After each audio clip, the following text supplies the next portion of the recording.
name's Max On, or Captain Mako is the name I've given to myself for my brand, and my brand is Mako, M-A-C-O. I mean, the fact I've done it every day for the past 2 years, I'm up here all day, every day, it means pretty much everything. It means, think about it when I'm not here, think about it when I'm, out with my friends, and can't wait to get back in here. So it means pretty much everything, yeah. A year ago, when I feel like that's when I properly started developing my style,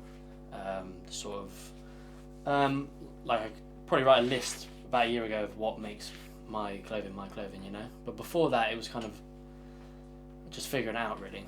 Well, I was trying to do a normal brand. I was just going to get some pre-made stuff, put a logo on a t-shirt, all that boring stuff. And then I was doing that for a few months, trying to figure it out. And I was like, I just found it so boring. I found it like similar to the last question, like everyone's kind of doing that. And I thought that's boring, there's no USP to that. So I thought, I'm gonna just grab my mum's sewing machine, get some fabric, just start giving it a go.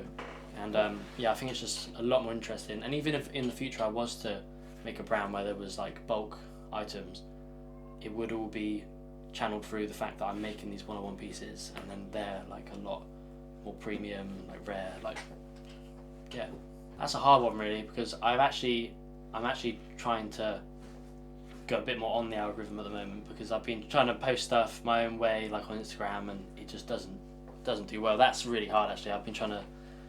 I feel like what you need to do with that is find your niche in the algorithm, rather than just doing complete random things, because it just doesn't get seen by anyone. It's quite difficult. So I'd say right now I'm trying to find something that sort of goes on trend and blow up, but at the same time is my own sort of, has my own like flavour to it, Not necessarily my way, but I've definitely been told that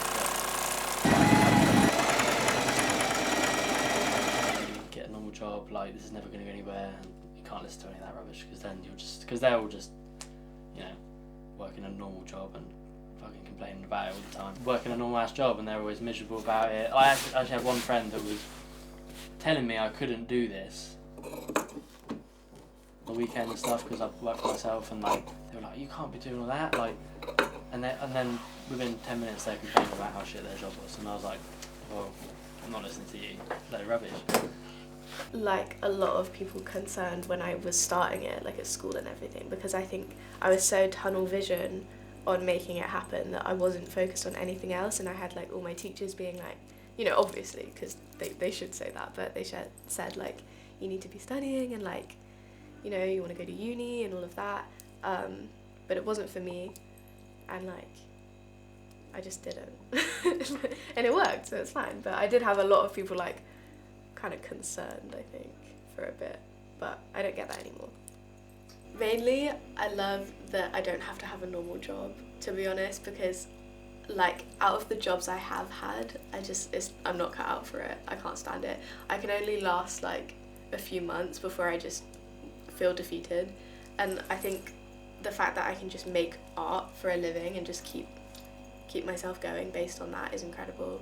And like, I don't know, that part means the world to me, because if I, what they say, like if you love what you do, then you don't actually work. I do feel like I'm just kind of having fun all the time and living, which is great.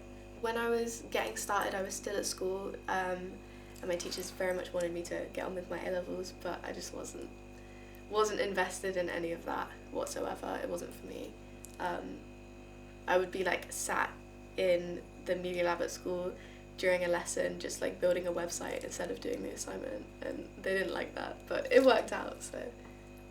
Cool, so I'm Charlie, this is Kane. Retinol started probably about 4 or 5 years ago now, been editing and filming stuff for a lot of different personal brands for a good couple of years, and then we kind of just went on a mad trip to Ibiza and just thought we have to kind of figure something out here, so this kind of sparked this journey now, and it's just been kind of this whirlwind ever since that's just getting bigger and bigger by the looks of it, so it's great fun. And I think like the fact that we love storytelling and just being creative so much, like finding this space kind of unlocked a whole new world for us in terms of like the people we're surrounded with and like the work that we get to do together every day. Like this place, Calm Depot, like not just for us but for everyone involved, is just like yeah, changed the course of our lives and everyone else who's here. It's massively. Yeah, definitely. Yeah, 100%.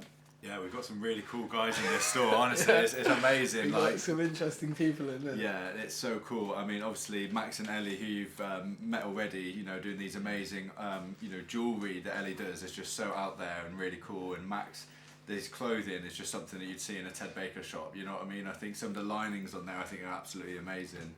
And then you've got Alex, who's this really cool graffiti artist, mainly just artist, but he does, you know, commissions for stuff like Helch.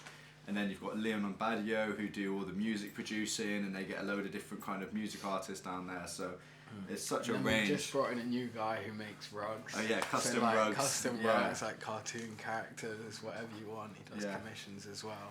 So like, yeah, a wide range of all different types of creative people in this space. I would have to say one word to describe Glam Defo is community. I was about to say that as well, yeah, but it's broad, but I think it's the only way to describe it. Yeah, definitely. Everyone does so many different things, but we all do it together, and I think that's the essence of this place.